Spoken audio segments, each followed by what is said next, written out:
Seguimos en síntesis fin de semana con Andrés Terrero, aquí sustituyendo por esta vez a don Michel Jacín. Andrés, la prensa internacional y nacional pues tienen sobre el tapete el tema de la offshore y estos eventos que últimamente pues se han destapado con una serie de figuras, tanto internacionales y algunas locales, que son parte, ¿no?, de estos papeles Pandora, y tenemos que, quizá para hacer un poquito de historia, que debemos recordar que hubo un fenómeno similar, los llamados papeles de los Panama Papers, donde también se revelaron una serie de informaciones con respecto a esta figura. A mí me gustaría, Terrero, que analizáramos primero para edificar, porque mucha gente nos preguntan, nosotros que estamos ligados a todo este tema financiero y de impuestos, y de alguna manera pues entendemos un poco la configuración de las sociedades comerciales, sí, y para tratar de hacer una comprensión de qué es una offshore. Bien, lo primero es que hay que decir que todo esto ha ocurrido, lo que ha ocurrido ha sido una filtración de información. O sea, los periodistas de investigación internacional han conseguido que un hacker que sacó información de fuentes se la diera a ellos. Y esos periodistas internacionales consiguieron esa fuente y están haciendo un trabajo de investigación. Eso es lo primero. Bueno, o sea, que no son informaciones públicas per se. No. Información pública no es, sino información robada, vamos a llamarle así, hackeada, que eso es ilegal, pero después se la dan a una fuente de información periodística, ya el periodista tiene que publicarlo. Los offshore son una figura comercial legal que se establece en paraísos fiscales. Y paraísos fiscales son países o islas que tienen alguna calificación especial, tanto por el GAFIC, por la OCDE, que le permite tener ese sitial como paraíso fiscal, porque tienen primero, no son transparentes, oiga esto, y esto no es que sea bueno, pero no son transparentes, me garantiza a mí que la información que yo tengo ahí no está pública. Exacto. Que ni es bueno ni malo. No es bueno ni malo, pero como hablamos de transparencia en estos mundos, entonces, ¿por qué escondido? Paga mínimo impuesto o no paga impuesto. Y tiene otras facilidades, ¿verdad? ¿Qué te crees? Ahora bien, una offshore es una entidad que está fuera de jurisdicción. Offshore, o sea, fuera de jurisdicción. Y o sea, no la regula, por ejemplo, en el caso de República Dominicana, no la regula la ley de sociedades comerciales. Ni tampoco el Banco Central ni nada de eso. ¿Ok? Usted puede sí tener registrado en el país una cuenta que usted tenga abierta en un paraíso fiscal. Usted la abre aquí, una cuenta en Tebro & Co. Bien bonito. O aquí en Inc. Lo registra como un nombre, ¿verdad? Y hasta abre una cuenta en un banco, puede hacerlo. Pero los offshore son empresas legales con mala fama. Porque la gente de que oye nombre offshore lo atribuye o lo liga con dinero mal habido. Y la diferencia de esto es muy grande porque son muchas las personas y las empresas que manejan cuentas offshore a nivel mundial. Y offshore hay en toda parte del mundo, señores. En el mundo entero hay por donde quieran, continentes, islas pequeñitas que tienen paraísos fiscales norteamericanos, europeos, asiáticos, Oceanía, todo eso. Terrero, para un poco, diríamos, hacer entendimiento de estas figuras, fíjate que diríamos que la necesidad porque la gente me dice, bueno, pero ¿por qué uno short? Uh-huh. Y la necesidad de una offshore puede surgir por muchas razones. Por ejemplo, lo que le llaman, de hecho, ahora mismo la DGI tiene un borrador de norma general, que trata sobre la reorganización empresarial. Y justamente esta norma tiene un elemento, y es que está apuntando a todos estos cambios que se están dando local, pero también mundial. Y con el tema del offshore, fíjate que a veces, por ejemplo, una familia quiere organizar su patrimonio. Y no tiene nada que ver con eso que tú mencionabas ¿verdad? De ventajas fiscales, vamos a llamarle así. Sino que tú como líder de familia quieres proteger lo que es, asegurar lo que es el velo jurídico del patrimonio. Porque, por ejemplo, si es una empresa local, fíjate que le es muy fácil a cualquier, diríamos, a cualquier profesional del derecho poder estructurar un procedimiento y congelarte la cuenta local y una serie de procedimientos válidos en las leyes.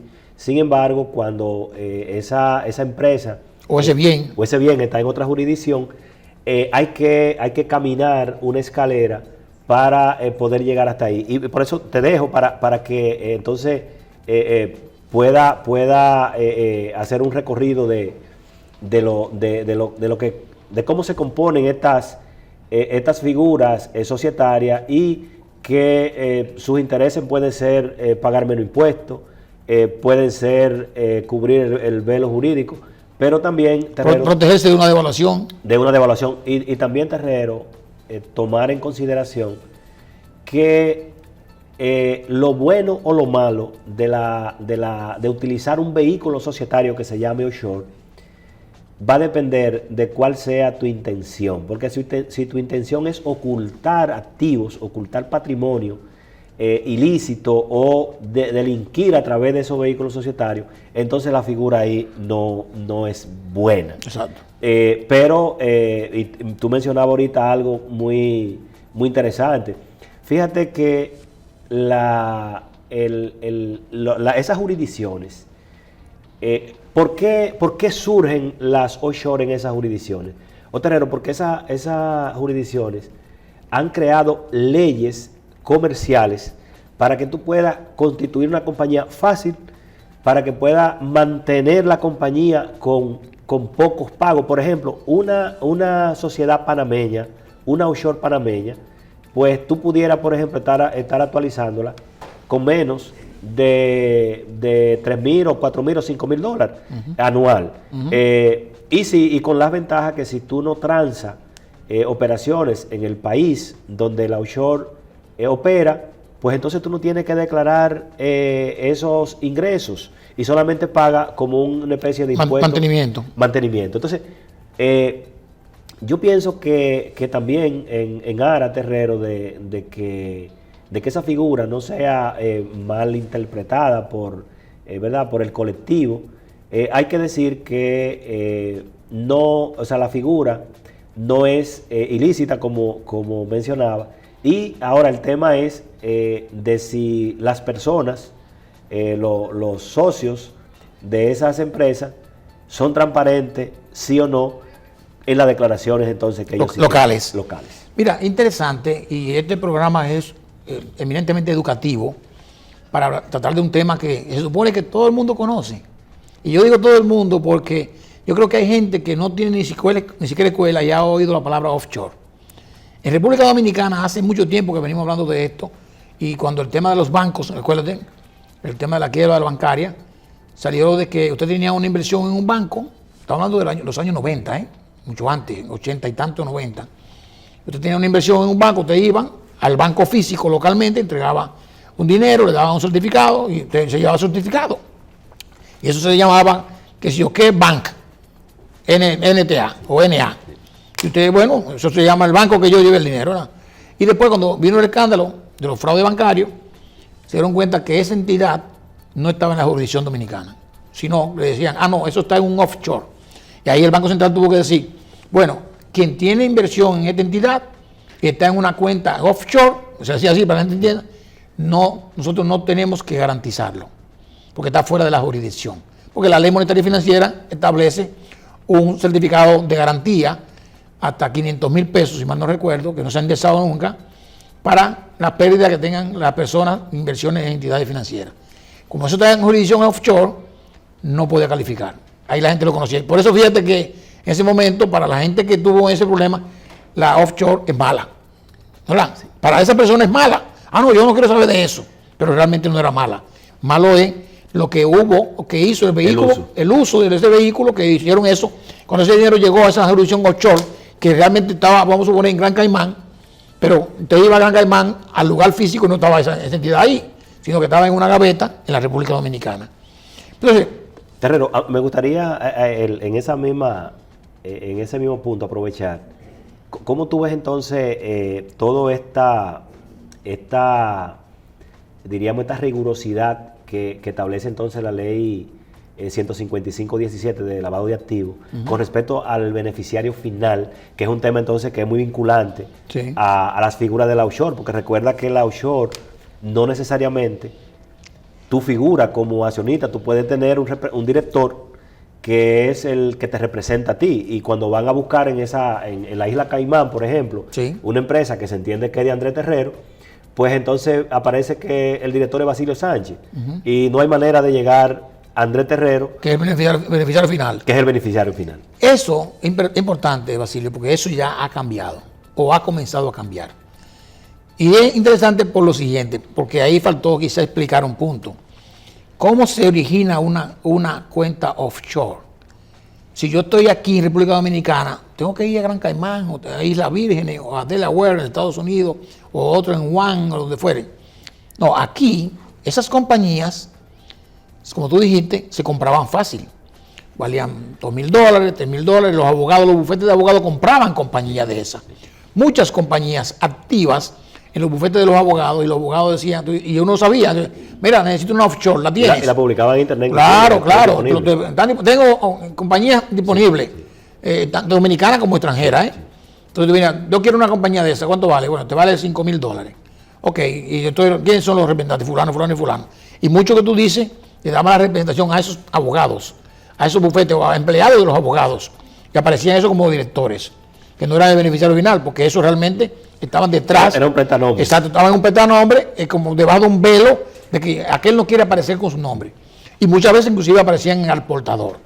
Todo eso ha ido cambiando, porque los paraísos fiscales al final van a ir desapareciendo. Ya muchos de ellos han desaparecido. Y una pregunta, ¿pudiera entonces decirse que alguien que haya transparentado una inversión en una cuenta de esa está siendo transparente? Porque está siendo más transparente que lo normal. Claro. Porque de verdad, y ahí quizá caemos en el presidente de la República y otros que lo han hecho, ¿verdad? Porque hay mucha gente que no aparece ahí en Pandora porque no lo encontraron. Porque seguro que la filtración no fue 100%, como en Panamá. En Panamá creo que fue un 60% la filtración, y la gente de Mossad se dieron cuenta y mandaron a poner una pared para evitar más flujo de información. O sea que tú vienes a ver, son muchos los empresarios dominicanos que tienen sus cuentas en paraísos fiscales que no están haciendo nada mal. ¿Por qué nada mal? Porque lo que es malo es que esa cuenta, su dinero, sea origen de algo ilícito. Si el producto de eso fue de la corrupción, del lavado de dinero, del narcotráfico o de cualquier otra figura, soborno o extorsión, entonces sí hay algo ilícito, y entonces ya, eso sí. Por lo tanto, lo que hay que averiguar es que si yo declaré eso, por ejemplo, el presidente de la República declaró, cuando yo hice su declaración jurada, los recursos que tenía en paraísos fiscales. Hay un tema que dicen que dos compañías no están, pero ya el presidente explicará por qué. El exdirector de impuestos, Magín Díaz, ¿verdad?, que es una autoridad de recaudación, indicó que el presidente cumplió con sus impuestos. Bueno, si Magín Díaz lo dice, yo tengo que creerle. Claro. Yo tengo que creerle. Y de verdad, yo le explicaba en un programa con el doctor Jacín, Basilio, o sea, las compañías del presidente de la República y su familia son visibles, han sido visibles. Las que conocemos son visibles y son grandes. Universidad OIM, Universidad Dominicana OIM, se llama Organización y Método, es como se llama. Universidad Dominicana OIM, Universidad, Organización y Método. La cementera que tiene los Abinader y otras compañías más. Esas compañías están localizadas en República Dominicana. Han hecho operaciones en República Dominicana. Las que no están exentas, porque la universidad está exenta de muchas cosas, muchos tributos, pagan impuestos en República Dominicana. Y lo que tú puedes transferir es el efecto de los dividendos que genere esa empresa a un accionista. Y ese accionista, cuando le dan esos dividendos, también tiene que pagar impuestos, un 25%. Entonces ya ese dinero ya pagó sus impuestos y yo puedo hacer con él lo que yo quiera. Ok, y si yo Lo creo, puede mandar a donde yo Twitter, quiera, exacto. y si yo quiero garantizarme para una posible devaluación de dinero, del peso dominicano, me voy a hacer inversiones en moneda dura, en yen, en libras esterlinas, en dólares, en lo que fuere. Y no estoy haciendo nada pecaminoso, porque eso lo que estoy haciendo es que yo estoy protegiendo mi inversión y estoy garantizando que no voy a pagar impuestos por lo que genere ese dinero en ese sitio. Terrero, y agregar ahí que algunas opiniones, por ejemplo, hablan de creer en tu país. Y la verdad es que el ejercicio, por ejemplo, que el presidente ha hecho con esas inversiones es un ejercicio empresarial. O sea, lo que tú mencionas, o sea, donde el dinero tiene un mayor rendimiento, y entonces tú como empresario ahí va a apuntar. Y que al final de cuentas ese dinero debe volver al país. Por alguna razón u otra, o parte del dinero va a entrar al país.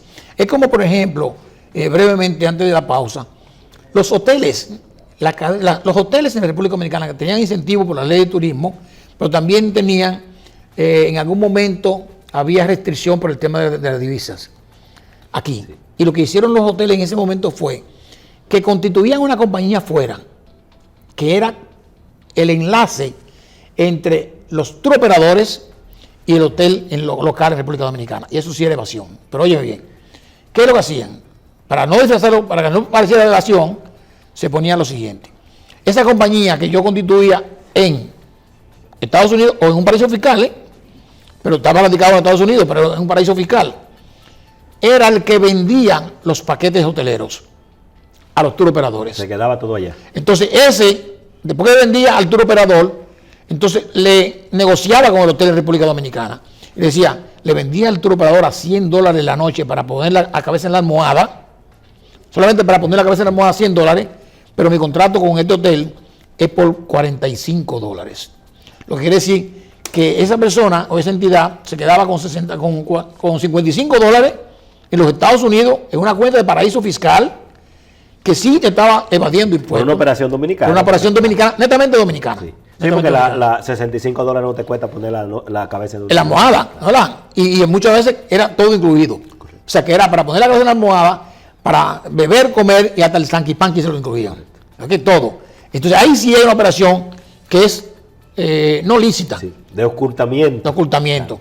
Pero nada, vamos a hacer la pausa y regresamos de nuevo con Síntesis Fin de Semana, Basilio Sánchez, Andrés Terrero.